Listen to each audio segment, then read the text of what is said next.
আসসালামু আলাইকুম সবাইকে। সবাই কেমন আছেন? আজকে আমরা গেছিলাম হরিণ দেখতে। আর কোথায় গেলাম, কি, কি করলাম সেটা আপনাদের সাথে শেয়ার করব। আর আমি কিন্তু আগের ব্লগে বলেই দিছি যে এখানে যাওয়ার পরে আমরা একদম ফুলের রাজ্যে চলে গেছি। গোলাপের মধ্যে, কারণ জায়গার নামই গোলাপ গ্রাম। তো যাই হোক, শুরু করা যাক ব্লগটা। আমরা বিকালে ঘুরতে বের হয়েছিলাম। যেদিন গেছিলাম সেদিন না, তার পরের দিন আসলে। তো ঘুরতে বের হয়েছি সবাই মিলেই আমরা। তো আমাদের বাসা থেকে একটু দূরেই এই জায়গাটা। এখানে ক্ষেত ছিল, এই তো গোলাপ ক্ষেত দেখা যাচ্ছে। এই যে দেখছেন সারি সারি গোলাপ ফুলগুলো লাগানো।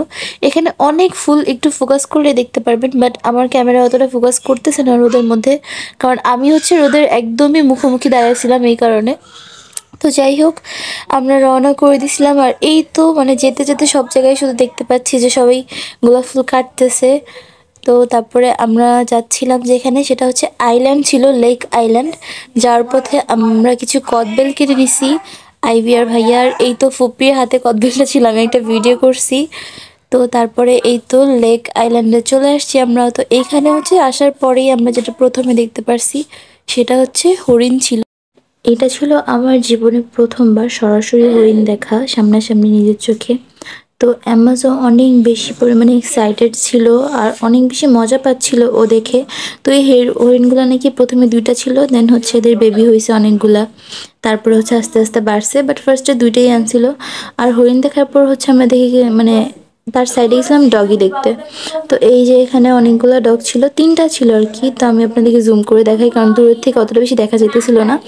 এই যে একটা, ওই যে একটা, আর এই যে হচ্ছে একটা চুপচাপ শুয়েছিল।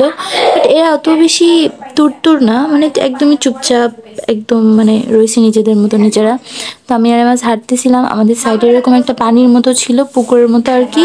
আবার সূর্যের আলোটা পড়তেছিল অনেক বেশি সুন্দর। আর এখানে হচ্ছে জায়গায় জায়গায় কিছু দূর পর পরই দেখবেন যে সবাই এখানে মানে ফুল বিক্রি করতেছে। এখানে সব জায়গায় পাওয়া যাইতেছিল। তো ওনারা বলতেছে নিয়ে যান নিয়ে যান। এখন আমাদের হচ্ছে ভাইয়াই একটা আইবিকে কিনে দেওয়ার মতো আছে আমাদের। তো আর কেউ নাই যে আমাদেরকে কিনে দিবে, কারণ আমরা তো আমাদের জামাইদের ছাড়াই গেছি। তো যাই হোক, মজা করতেছিলাম। তো এখন হচ্ছে সূর্য ডুবু ডুবু আর কি, মানে ডুবে যাবে এইরকম একটা টাইম ছিল। বললাম না, এখানে কিছু দূর পর পর শুধু আপনারা ফুলই দেখতে পারবেন, এ দেখছেন। আর একটু দূরে আসছি, এখন হচ্ছে আবার ফুল, কিন্তু এখানের ফুলগুলো অনেক বেশি সুন্দর ছিল। তো এই যে দেখেন দূর দূরান্ত পর্যন্ত শুধু ক্ষেত আর ক্ষেত, মানে সব জায়গায় হয়তো চাষ করবে, কিছু জায়গায় মাটি কোপাইছে, আবার কিছু জায়গায় চাষ করে ফেলছে। আর এটা ছিল রজনীগন্ধা, যেটা আমি কাছটাইতে পারি নাই, আমার দুর্ভাগ্য। কারণ এখানে উপরে ওঠা লাগবে, বাট আমি তো মানে উপরে উঠতে পারবো না একা একা। তো এই জন্য আর যাইতে পারিনি। আর এই তো আমাদের বুনু হচ্ছে এই ফুলটা পেয়ে অনেক বেশি খুশি ছিল।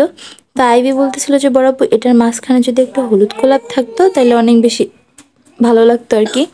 পরে আমরা বললাম যে থাক, হলুদ গোলাপ চাইলে ওই লোক আবার দাম বেশি নিতে পারে। দেখছি না ঝাঁকা ভরে ভরে কীভাবে নিতেছে ফুলগুলো, আমার এত বেশি ভালো লাগতেছে। আর এই সময় ওয়েদারটা মানে একদম রোদটাও ডুবে গেছে আর হালকা একটু আলো ছিল, অনেক বেশি সুন্দর লাগতেছে। আর এই জায়গায় একটু ভিডিও করছিলাম ত্রোপার সাথে আমরা। এই দেখেন ফুলগুলা। তো আসার সময় একটু সবজির একটা ভ্যান দেখছি, তো ওইখান থেকে আমরা কিছু পানি ফল কিনছিলাম, মানে 1 কেজির মতো। তো আর কিছু কিনে নাই, জলপাই কিনতে চাইছিলাম, কেনা হয় নাই।